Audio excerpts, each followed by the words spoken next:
The Winds of Change, a full cast audiobook, written by Leena Valtapaz and narrated by Loganne Digma. Chapter 3.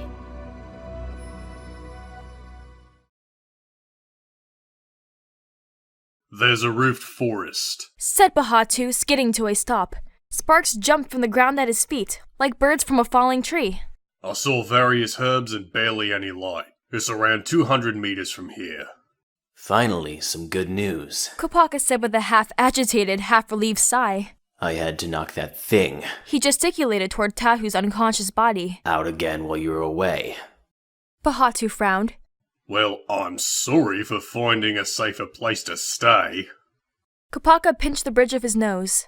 You know what? Skip it. This cave's making us all a little on edge. A little. Pohatu mused. I know what I said. Kopaka snapped. At least I'm not polluting this place with snide comments. Pohatu folded his arms. Listen to yourself. Who's the rude one? Kopaka clenched one hand into a fist, reaching for his spear. We have to get out of this place. I don't know why or how, but it's messing with our minds. I can feel it. Pohatu didn't want to listen, but forced himself to anyway. Trying to focus, he could find truth in Kopaka's words, though he didn't want to admit it to himself. We should get out of here. He murmured.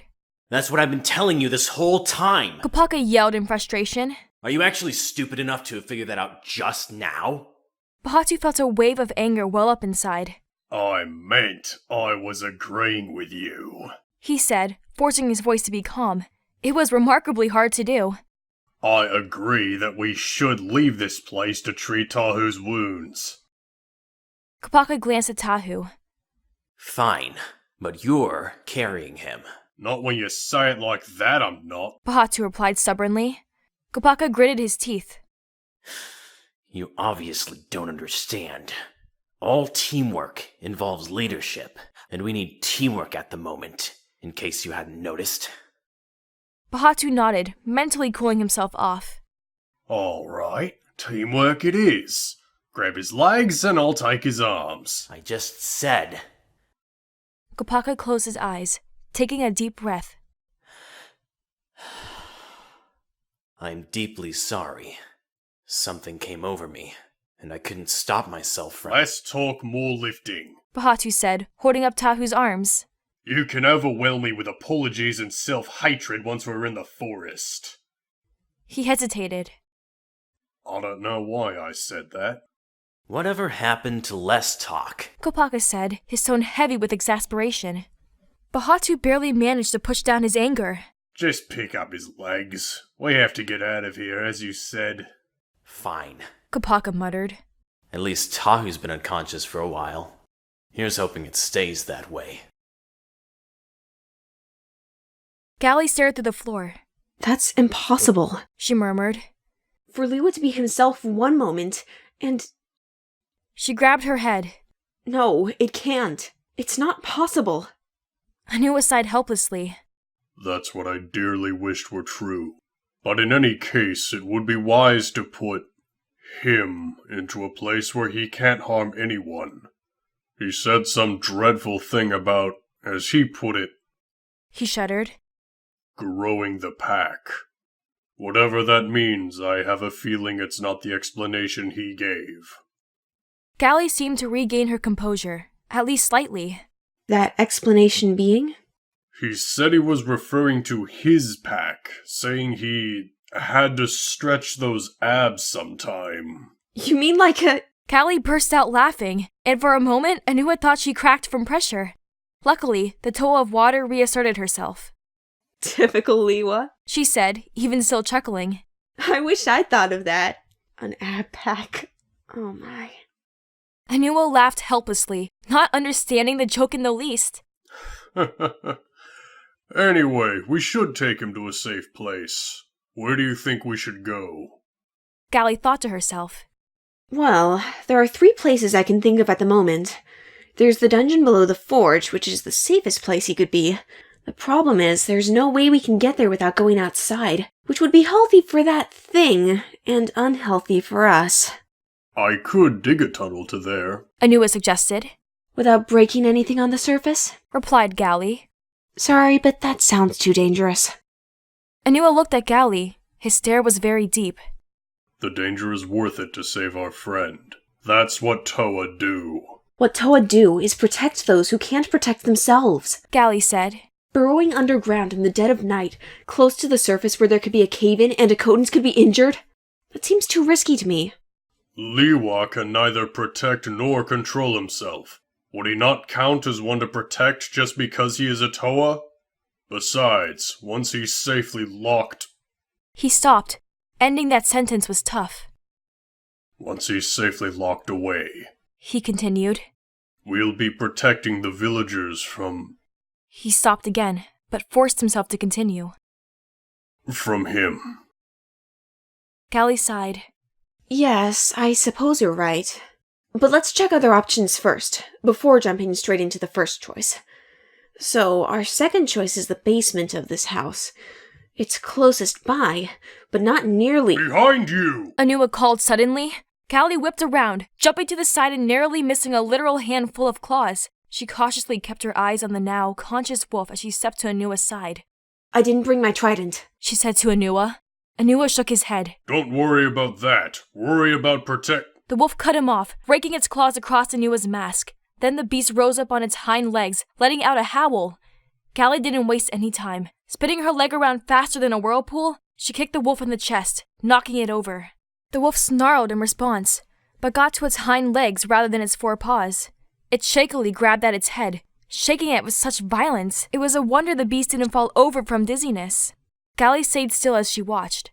The wolf seemed to stop struggling. Its breathing became short and shallow as it looked down at its paws. That was when she heard a familiar voice. No, no. Lewa whispered, grimacing as he stared down at his palms. All the nightmares, all the pain, all the mirages were horrifying realities.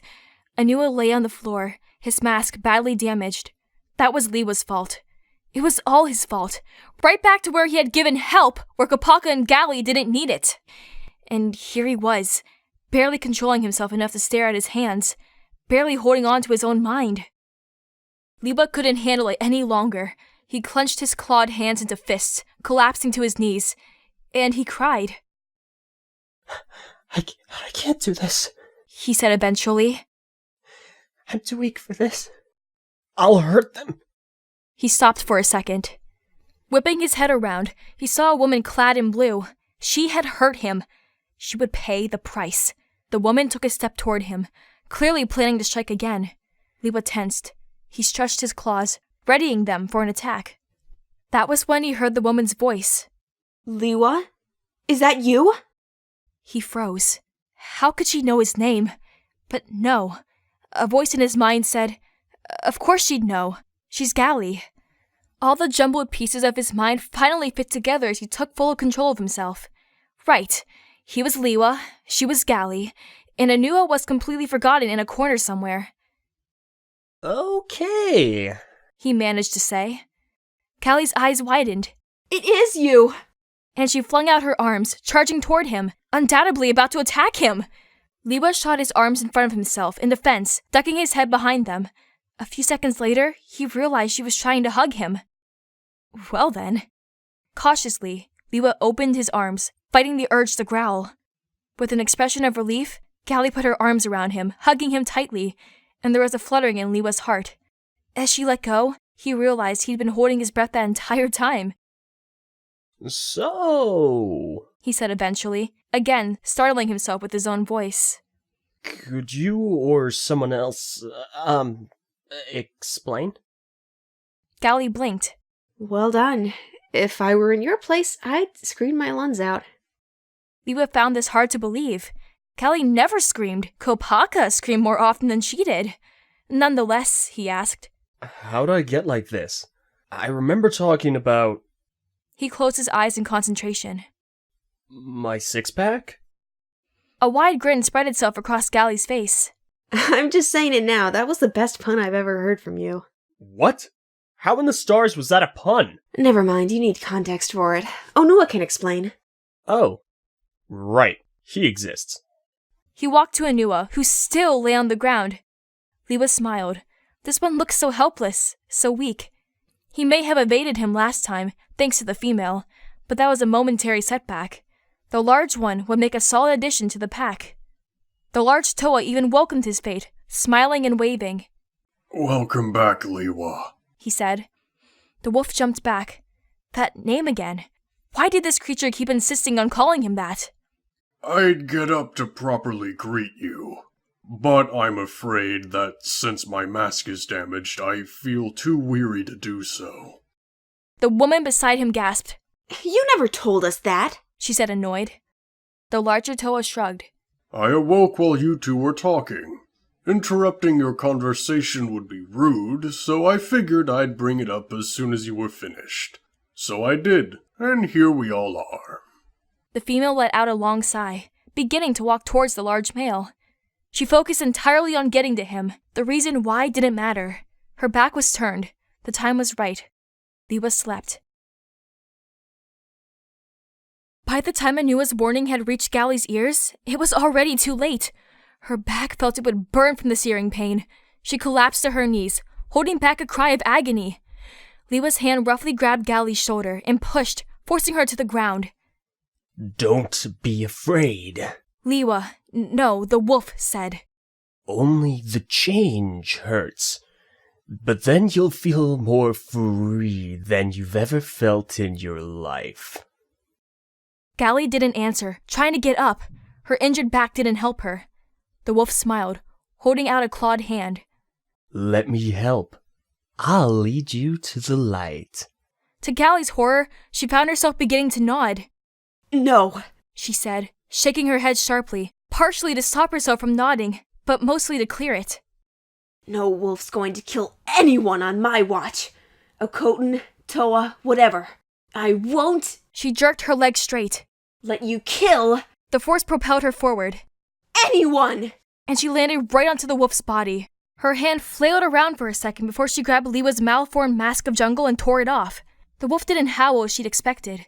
Instead, letting out a breathy whimper, almost sounding like a sigh. It fell backward onto the floor, falling unconscious as well. Gali's feeling of triumph was short-lived as her heart began to pound against her ribs. A sharp tingle from her back made her double over, gasping. What was going on here?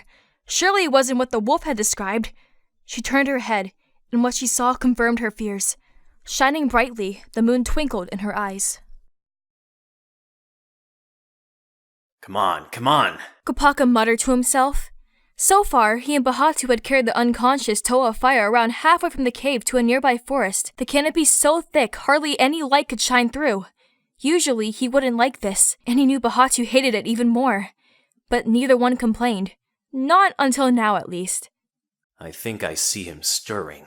Kopaka said. We should put him down. I have to knock him out again. Pohatu arched an eyebrow. Have to or want to? His smirk faded like a desert mirage. But we shouldn't slow down. If anything, we should be speeding up, what with Tahu waking up. Besides, even if you could knock him out, you'd just damage him more. He's banged up enough already. If I could? What's that supposed to mean? I thought you were the quietest one. I meant you couldn't knock him out with your spear. You left that back at the cave. Did I? Asked Kopaka. Moving Tahu's legs into one hand, he reached behind him with the other and took out his spear. Pohatu nodded. Nice. Kopaka allowed a faint smile. Thank you. His expression became stoic again as he looked at Tahu. Shall I? I would do that only if he started struggling. Pohatu answered. The only bad thing he's doing right now is worrying you. We should pick up the pace before he does more than that. Right. Sensible enough. Kopaka said, returning his spear to his back. His free hand took one of Tahu's legs. Let's go. By the time the three had reached the forest, Tahu's stirring had become thrashing back and forth. Luckily, he calmed down slightly as they entered. Slightly. Now, can I knock him out? Kopaka asked, setting down the Toa of Fire's legs. Pohatu let go of Tahu's arms, which boomfed against the forest floor. Your time would be better spent checking his vitals. An explanation for why he didn't change in broad moonlight would also be nice. Well, Kopaka said. My best guess is the transformation is triggered neurologically, so the mind has to choose. The moon, or moons, only helps with the change itself. It doesn't make sense, I know. He added quickly. But at least we have something to work with. There's that.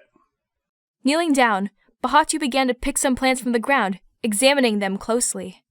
He said, What I said about checking vitals isn't in order, but you don't have much better to do. Kopaka nodded, looking at Tahu. He closed his left eye, the action activating his lens. Tahu's heat signature was hotter than an average Toa, but that was entirely normal for a Toa of fire. The Toa of ice held up Tahu's wrist, listening to his breathing. His pulse was steady, as was his breathing pattern. What seemed off was that both were faster than usual, at least to a calm, restful Toa. For a stressed one or one in pain, this was perfectly healthy. Experimentally, Kopaka said. Tahu, can you hear me? Tahu inhaled sharply, then let out the breath slowly. At least he responded. Which part of you hurts? Kopaka asked, determined to get a vocal response. Is it your wrist? Your back? Wincing, Tahu looked at Kopaka, an expression of pain on his maskless face. My mind. What? Kopaka wanted Tahu to give him an answer, but he hadn't expected him to. My mind. Tahu repeated, shutting his eyes. He took a strained breath. Hurts like blazes, but still better than... He winced as his muscles tensed, then relaxed. Better than mutating into some furry freak and growing the... No, clawing everyone. Kopaka's brow furrowed from under his mask, but he nodded. Earlier, while we were carrying you here, you gained consciousness, and you were clearly in the moonlight. Why didn't you transform? Almost did, near the end. When you hit me into the cave, knocked the wolf out a little. I then managed to keep it at bay. Still am. Wait. Kopaka said slowly. I hit you around 20 minutes ago. Are you saying that for 20 minutes, you've been keeping a wild beast from taking over your mind? Tahu grinned, opening his eyes. Kiss my mask. He swore. Hail the conquering hero. Said Pohatu, standing up. Get up. I can't put this on your back while you're lying on it. Tahu didn't flare up, as Kopaka expected him to. Instead, he put on a mock-offended expression. What, no applause? Besides, I couldn't get up if I... He suddenly winced, blinking many times. He continued after a few seconds, though, as he spoke, he sounded out of breath. Couldn't if I wanted to. All the pain and weakness, I'd lose grip. Kopaka understood. I could turn you over. Could you still concentrate on keeping that thing at bay? Tahu frowned in thought. I think so. He said eventually. His eyes switched to Pohatu. Pohatu, what exactly will you put on my back? Tall sink foil. Pohatu answered. Tall. Are you joking? If I were joking, I would have said something more creative. Well, then again, if you were joking, then Akira would have frozen by now. Kopaka, can you roll Tahu over now, please? Pohatu said, deliberately changing the topic. Kopaka's almost unnoticeable smile vanished. Of course. Tahu, are you prepared? Yeah. Tahu grumbled, closing his eyes. He became silent as his expression grew strangely peaceful, and for a moment, Kopaka wondered if Tahu had fallen unconscious. I'm ready. Tahu said, removing Kopaka's suspicion. Tahu tensed as Kopaka set his arms under his back, making a quiet groan as it left the forest floor. Hang in there. Kopaka said, his voice soft but stern. Just keep holding it back. Tahu scoffed. What do you expect I've been doing for the last half hour? Sitting back and enjoying your carrying me? My calves still tingle from where you held me, by the way. Phrasing, Tahu. I mean, you really didn't have to touch me like that. Phrasing, Tahu. What? All I'm saying is next time you carry me, try Phrasing. to grab my ankles next time. Pohatu, who had been silent the whole time, sighed. That is simultaneously the strangest and most terrifying conversation I've ever witnessed. You clearly haven't been near Lewa. Pohatu gave a look. Why do you think I've been in Qatar so often? He turned to Tahu. It's been a while since I've used this, and I can't recall whether it stings or not. In case it does, I want you to prepare. As if I wasn't in enough pain. Tahu said with a grimace. Nonetheless, he took a breath and tensed himself, stayed still a moment, then released both air and tension. Ready. Pohatu wasted no time. Taking some green mush from his hand, he began to rub it into Tahu's wounds, to which Tahu himself made a pleasantly surprised. Oh. Kopaka blinked. Oh? I expected the worst. Tahu said. Still stings, but barely. Guess I'm tougher than I thought. That, or simply the plant was. Never mind. Kopaka decided not to rain on Tahu's parade, as annoying as the Toa of Fire was. After all, Kopaka still had to apologize for what he'd said a full hour or two ago. But on the other hand, Tahu must have long forgotten that, judging by how dense and forgetful he usually was. He sighed. And there's another thing to apologize for. Done. You can set him down now. Pohatu's gravely voice snapped Kopaka back into reality. He nodded, laying Tahu gingerly onto the ground. Anything to do now? He asked. I still have to treat his wrist, but that's easier. Both of you need to rest. I can keep watch over Tahu so he doesn't lose control in his sleep. Kopaka huffed. Impossible. He'll lose concentration the moment he steps into the dream realm. We have to keep him awake. If he loses control, I can hold him off. Look at him right now. He looks so tired.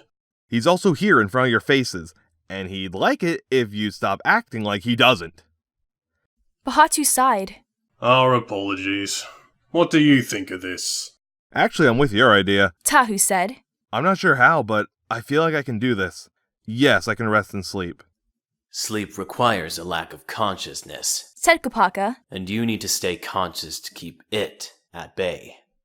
You may feel better now that you're all patched up, but for the Okotan's safety, we can't take that risk.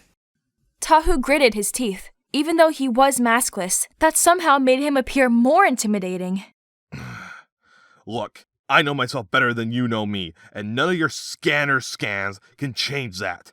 I feel pain in my back and my wrist, but my mind doesn't hurt at all. You know what that means? Your head's going numb? No, you dumb icicle! Somehow, that wolf's gone. Kopaka blinked many times.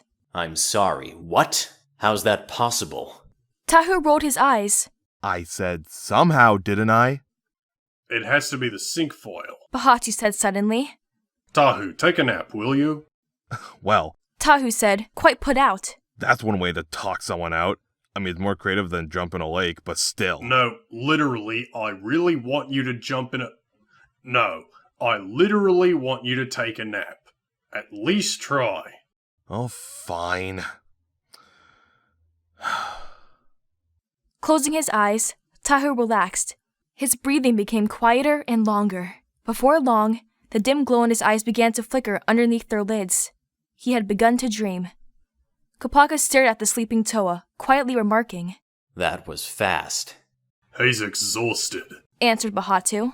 You'd be too if you were keeping a monster from taking over your mind. For half an hour, mind. I suppose so. Kopaka sat on a nearby bed of moss. By the way, how can we be sure it's completely gone? For all we know, it could just be suppressed. It could still jump out at any given moment. Pohatu smirked. Usually you're the one telling me to be more optimistic. Don't worry too much about it. Get some rest. If the wolf ever comes, I'll take care of it. Besides, He said, smiling. I have a feeling it won't come to that. Kopaka wanted to snap at him, saying that feelings and optimism wouldn't be enough, and they needed cold, hard facts to be sure nothing would go wrong. But Kopaka felt tired, which was probably why he almost said what he said, Let's hope you're right. was all he could say. Gali couldn't stop staring at the moon, mostly in horror, but a small part of her felt interested, even fascinated. It wanted to push out her worries and fears, since they weren't doing any good.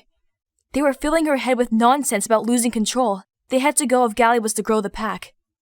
Shutting away her doubts, Gali felt unusually peaceful. She recalled what Lewa, her friend, had said earlier. Only the change hurts, but then you'll feel more free than you've ever felt in your life. She wanted that freedom. All the freedom asked for in return was to help others have this feeling. To grow the pack. Just as Gali was about to yield completely, she heard a deep voice call out her name. She whipped around to see a large male Toa, a wide crack stretching down an entire half of his mask. Curiosity overcame her urge to submit. She stalked towards the strange creature, which made no attempt to escape or defend himself. His breathing was slow, yet shallow, as if he were continually out of breath. The two stayed silent as Gali looked at him. Both his appearance and scent seemed familiar. He must have been a friend, but he didn't know of the pack just yet. That wouldn't be a problem. Gali jumped when he started to move, but, as it turned out, he only shifted his hand. I'm sorry, Gali, he said softly. I wish I could have saved you. No, Gali replied. I'm saving you.